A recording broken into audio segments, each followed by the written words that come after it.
आगे भी लोगों को फ्री गोलगप्पे खिलाना जारी रखा और हर रोज लॉटरी का टिकट खरीदना भी, कभी कम तो कभी ज्यादा, लेकिन हर रोज मशहूर का कुछ न कुछ इनाम जरूर निकलता था, जिससे मशहूर का हौसला और भी मजबूत होने लगा।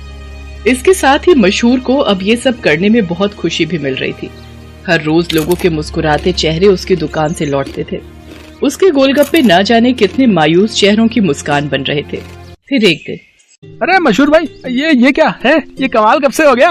बस तुम्हारे जाने के बाद से ही। लेकिन माफ करना भाई, अब तुम फ्री में गोलगप्पे नहीं खिला पाओगे किसी को, क्योंकि ये काम अब मैं करता हूँ और लॉटरी भी मेरी ही लगती है। हाँ, तुम्हारे जितना बड़ा इनाम तो नहीं लगा अब तक, पर मुझे उम्मीद है कि कभी न कभी वो कमाल भी हो ही जाएगा। मशहूर की बात सुनकर सूरज मुस्कुरा दिया और उसने अपनी जेब से अपना विजिटिंग कार्ड निकालकर मशहूर को दिया और उससे बोला, कोई बात नहीं, ये मेरा कार्ड रख लो। अब लॉटरी का टिकट जब भी खरीदना हो तो बस मुझे फोन कर देना, ऑफिस तक आने की जरूरत नहीं पड़ेगी। सूरज के विजिटिंग कार्ड पर उसी लॉटरी ऑफिस का पता लिखा था जहां से मशहूर हर रोज लॉटरी की टिकट खरीदता था।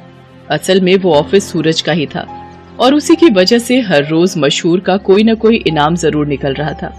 कार्ड देखते ही मशहूर सारी बात समझ गया।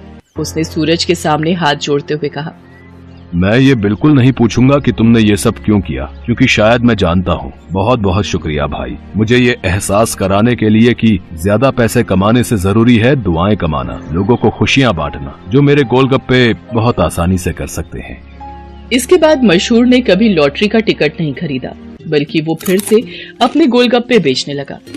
लेकिन उसके गोलगप्पों का दाम पहले से बहुत कम था, जिसकी वजह से अब हर कोई उसके स्वादिष्ट गोलगप्पों का मजा ले पा रहा था। अब भले ही मशहूर के गोलगप्पे थोड़े सस्ते थे, लेकिन ग्राहक पहले से कहीं ज्यादा थे, मतलब मुनाफा भी पहले से ज्यादा ही था। इसके साथ ही मशहूर ने फ्री गोलगप्पे खिलाना भी नहीं छोड़ा। आखिर के 10-20 गोलगप्पे वो जरूर गरीबों को मुफ्त में खिलाता था, क्योंकि अब उसे गोलगप्पों के साथ साथ खुशियां बांटने की भी आदत जो हो गई थी। अम्मा 30 रुपए के जामुन कर दो। हाँ हाँ बिटिया, देती हूँ, ये लो। मम्मी, ये बूढ़ी अम्मा इस उम्र में भी कितना काम कर रही हैं। हाँ बेटा, शायद इनका इस दुनिया में कोई नहीं होगा, तभी तो इतनी उम्र में भी खुद काम कर रही हैं। चलो बेटा, ऑटो वाला वेट कर रहा है। उस औरत की बातों को सुनकर जानकी नाम की उस बूढ़ी औरत की आंखें भर आती हैं और वो अपने आप से ही बातें करने लगती है।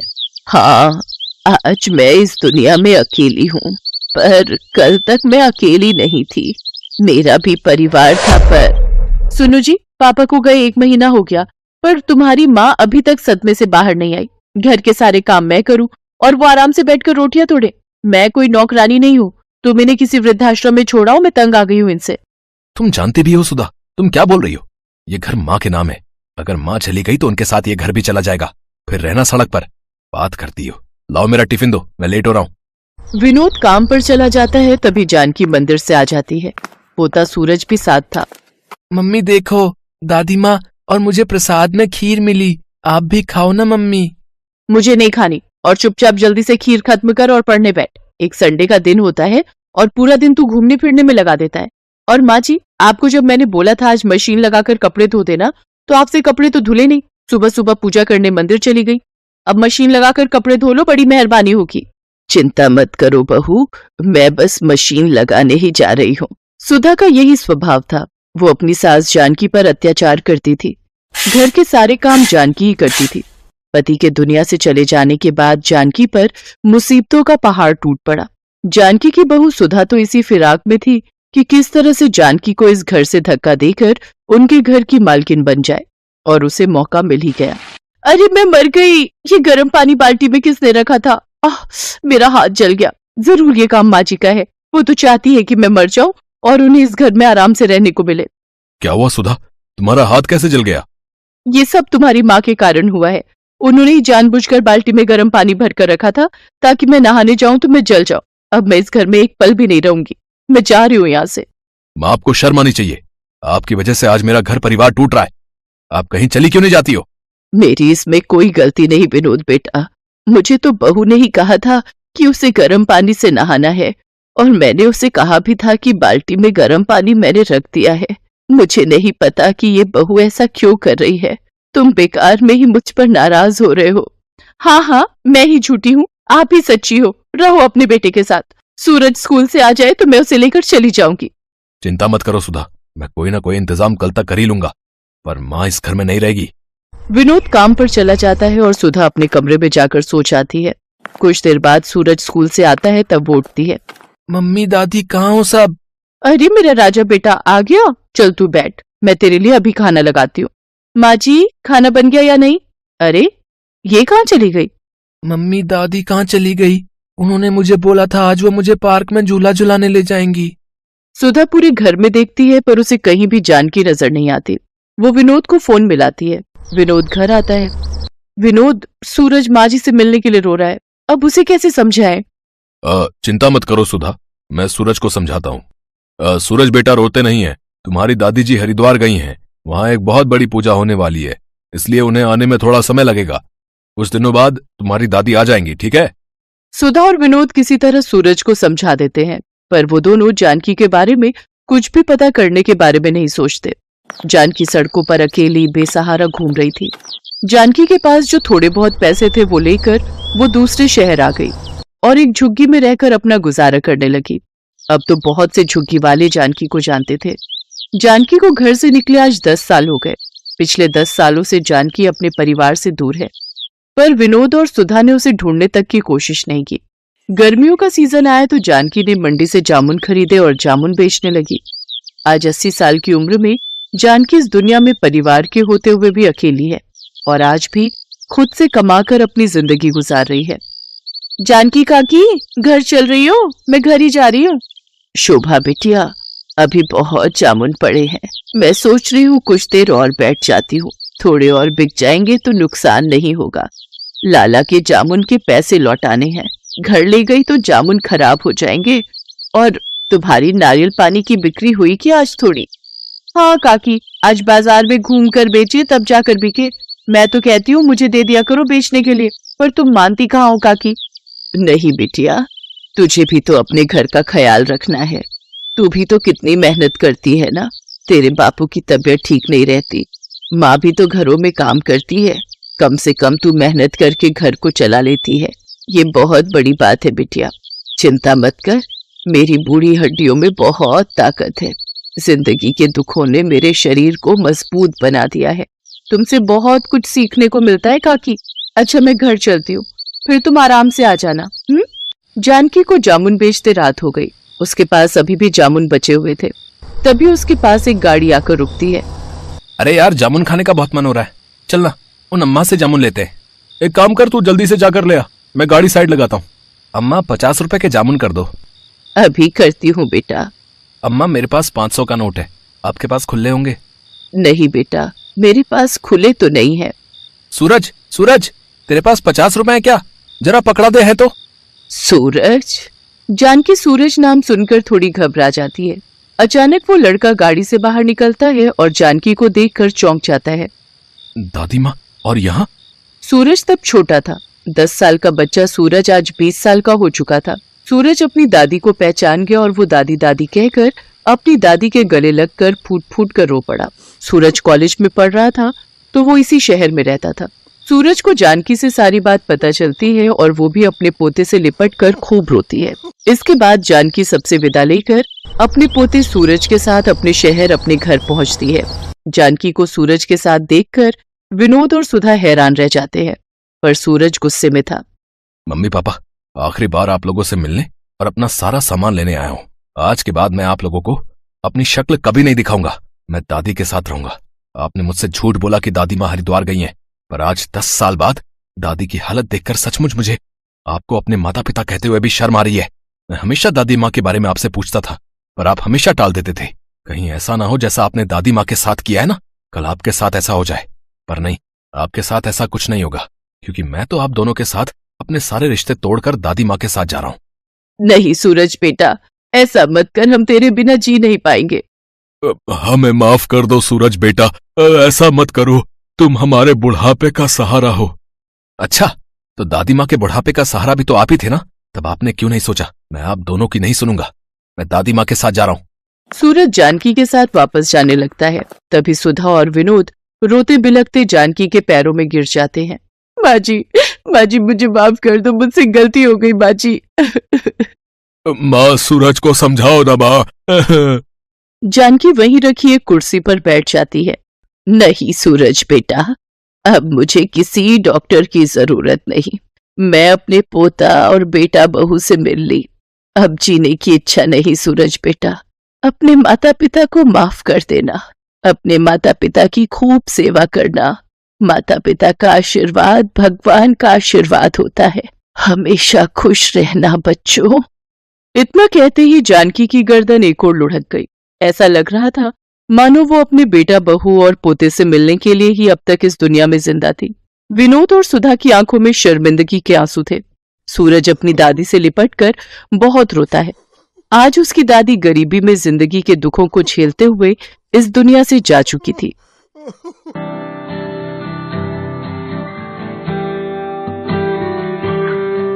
आगे भी लोगों को फ्री गोलगप्पे खिलाना जारी रखा और हर रोज लॉटरी का टिकट खरीदना भी। कभी कम तो कभी ज्यादा, लेकिन हर रोज मशहूर का कुछ न कुछ इनाम जरूर निकलता था, जिससे मशहूर का हौसला और भी मजबूत होने लगा।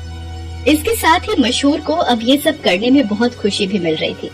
हर रोज लोगों के मुस्कुराते चेहरे उसकी दुकान से लौटते थे। उसके गोलगप्पे न जाने कितने मायूस चेहरों की मुस्कान बन रहे थे।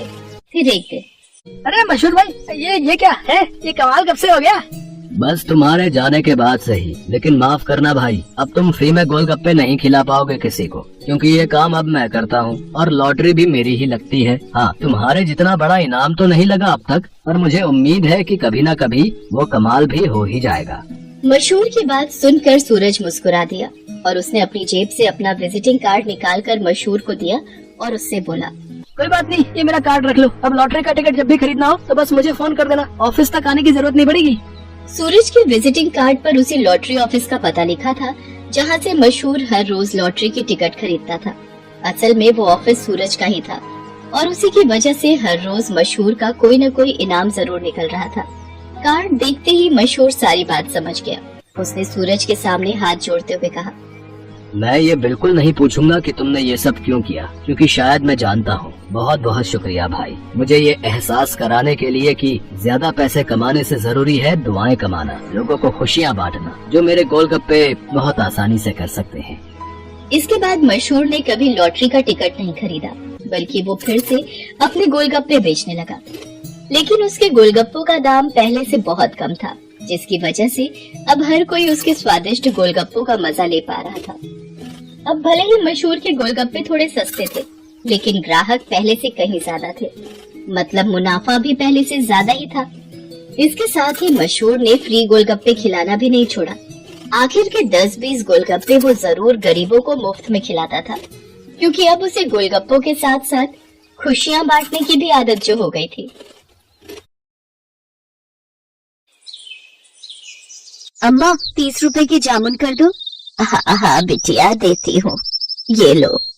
मम्मी ये बूढ़ी अम्मा इस उम्र में भी कितना काम कर रही हैं। हाँ बेटा, शायद इनका इस दुनिया में कोई नहीं होगा, तभी तो इतनी उम्र में भी खुद काम कर रही हैं। चलो बेटा, ऑटो वाला वेट कर रहे हैं। उस औरत की बातों को सुनकर जानकी नाम की उस बूढ़ी औरत की आंखें भर आती हैं और वो अपने आप से ही बातें करने लगती है। हाँ, आज मैं इस दुनिया में अकेली हूँ, पर कल तक मैं अकेली नहीं थी, मेरा भी परिवार था। पर सुनो जी, पापा को गए 1 महीना हो गया, पर तुम्हारी माँ अभी तक सदमे से बाहर नहीं आई। घर के सारे काम मैं करूँ और वो आराम से बैठकर रोटियां तोड़े। मैं कोई नौकरानी नहीं हूँ, तो मैंने किसी वृद्धाश्रम में छोड़ा हूँ। मैं तंग आ गई हूँ इनसे। तुम जानती भी हो सुधा, तुम क्या बोल रही हो? ये घर माँ के नाम है, अगर माँ चली गई तो उनके साथ ये घर भी चला जाएगा, फिर रहना सड़क पर। बात करती हो। लाओ मेरा टिफिन दो, मैं लेट हो रहा हूँ। विनोद काम पर चला जाता है, तभी जानकी मंदिर से आ जाती है। पोता सूरज भी साथ था। मम्मी देखो, दादी माँ और मुझे प्रसाद में खीर मिली, आप भी खाओ ना मम्मी। मुझे नहीं खानी, और चुपचाप जल्दी से खीर खत्म कर और पढ़ने बैठ। एक संडे का दिन होता है और पूरा दिन तू घूमने फिरने में लगा देता है। और माँ जी, आपको जब मैंने बोला था आज मशीन लगाकर कपड़े धो देना, तो आपसे कपड़े तो धुले नहीं। सुबह सुबह पूजा करने मंदिर चली गई। अब मशीन लगाकर कपड़े धो लो, बड़ी मेहरबानी होगी। चिंता मत करो बहू, मैं बस मशीन लगाने ही जा रही हूँ। सुधा का यही स्वभाव था। वो अपनी सास जानकी पर अत्याचार करती थी। घर के सारे काम जानकी ही करती थी। पति के दुनिया से चले जाने के बाद जानकी पर मुसीबतों का पहाड़ टूट पड़ा। जानकी की बहू सुधा तो इसी फिराक में थी कि किस तरह से जानकी को इस घर से धक्का देकर उनके घर की मालकिन बन जाए, और उसे मौका मिल ही गया। अरे मैं मर गई, ये गर्म पानी बाल्टी भी किसने रखा था? मेरा हाथ जल गया। जरूर ये काम माँ जी का है। वो तो चाहती है कि मैं मर जाऊं और उन्हें इस घर में आराम से रहने को मिले। क्या हुआ सुधा, तुम्हारा हाथ कैसे जल गया? ये सब तुम्हारी माँ के कारण हुआ है। उन्होंने ही जानबूझकर बाल्टी में गर्म पानी भर कर रखा था ताकि मैं नहाने जाऊं तो मैं जल जाऊं। अब मैं इस घर में एक पल भी नहीं रहूंगी। मैं जा रही हूँ यहाँ से। माँ, आपको शर्म आनी चाहिए। आपकी वजह से आज मेरा घर परिवार टूट रहा है। आप कहीं चली क्यों नहीं जाती हो? मेरी इसमें कोई गलती नहीं विनोद बेटा। मुझे तो बहू ने ही कहा था कि उसे गर्म पानी से नहाना है, और मैंने उसे कहा भी था कि बाल्टी में गर्म पानी मैंने रख दिया है। मुझे नहीं पता कि ये बहू ऐसा क्यों कर रही है। तुम बेकार में ही मुझ पर नाराज हो रहे हो। हाँ, मैं ही झूठी हूँ, आप ही सच्ची हो। रहो अपने बेटे के साथ। सूरज स्कूल से आ जाए तो मैं उसे लेकर चली जाऊंगी। चिंता मत करो सुधा, मैं कोई ना कोई इंतजाम कल तक कर ही लूंगा, पर माँ इस घर में नहीं रहेगी। विनोद काम पर चला जाता है और सुधा अपने कमरे में जाकर सो जाती है। कुछ देर बाद सूरज स्कूल से आता है, तब वो उठती है। मम्मी दादी कहाँ हो सब? अरे मेरा राजा बेटा आ गया, चल तू बैठ, मैं तेरे लिए अभी खाना लगाती हूँ। माँ जी, खाना बन गया या नहीं? अरे ये कहाँ चली गई? मम्मी दादी कहाँ चली गई? उन्होंने मुझे बोला था आज वो मुझे पार्क में झूला झुलाने ले जाएंगी। सुधा पूरे घर में देखती है पर उसे कहीं भी जानकी नजर नहीं आती।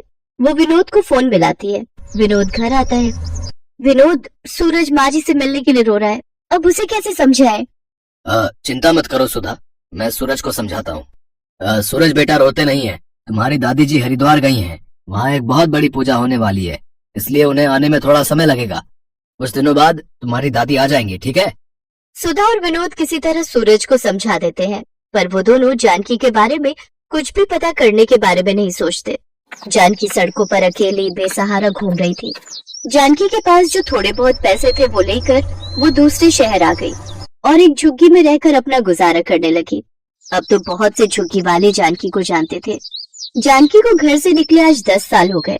पिछले 10 सालों से जानकी अपने परिवार से दूर है, पर विनोद और सुधा ने उसे ढूंढने तक की कोशिश नहीं की। गर्मियों का सीजन आया तो जानकी ने मंडी से जामुन खरीदे और जामुन बेचने लगी। आज 80 साल की उम्र में जानकी इस दुनिया में परिवार के होते हुए भी अकेली है और आज भी खुद से कमाकर अपनी जिंदगी गुजार रही है।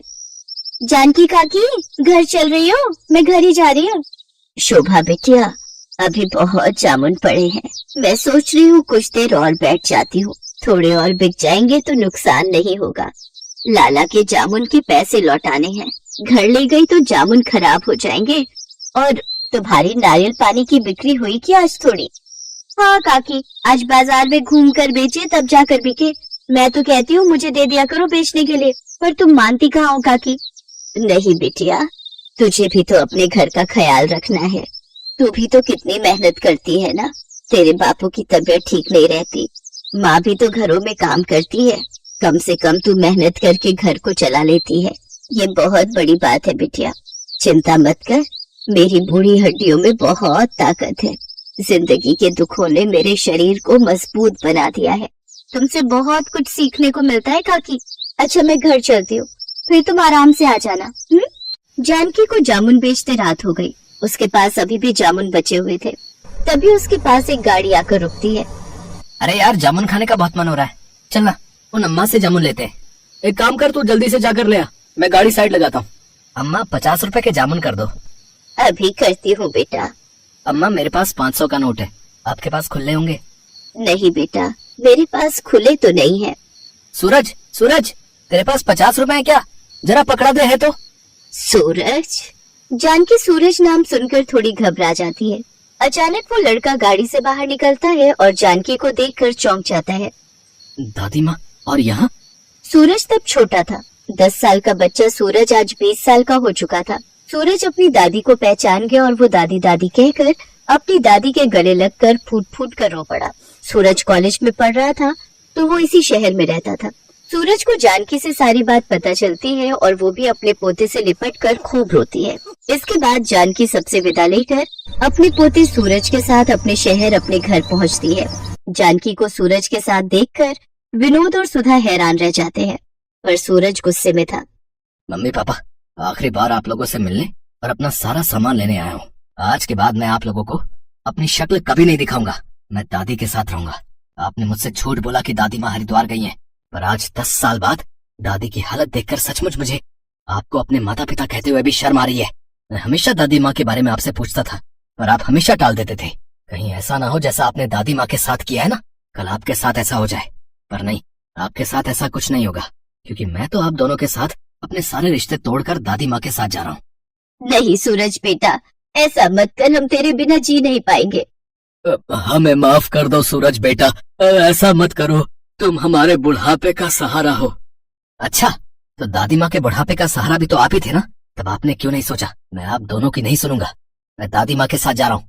सूरज जानकी के साथ वापस जाने लगता है। तभी सुधा और विनोद रोते बिलखते जानकी के पैरों में गिर जाते हैं। माँ जी मुझे माफ कर दो, मुझसे गलती हो गई माँ जी। माँ, सूरज को समझाओ ना माँ। जानकी वहीं रखी एक कुर्सी पर बैठ जाती है। नहीं सूरज बेटा, अब मुझे किसी डॉक्टर की जरूरत नहीं। मैं अपने पोता और बेटा बहू से मिल ली। अब जीने की इच्छा नहीं सूरज बेटा। अपने माता पिता को माफ कर देना।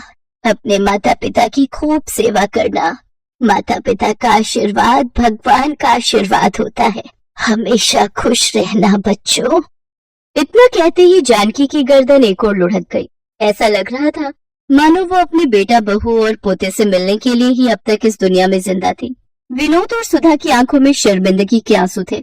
सूरज अपनी दादी से लिपटकर बहुत रोता है। आज उसकी दादी गरीबी में जिंदगी के दुखों को झेलते हुए इस दुनिया से जा चुकी थी।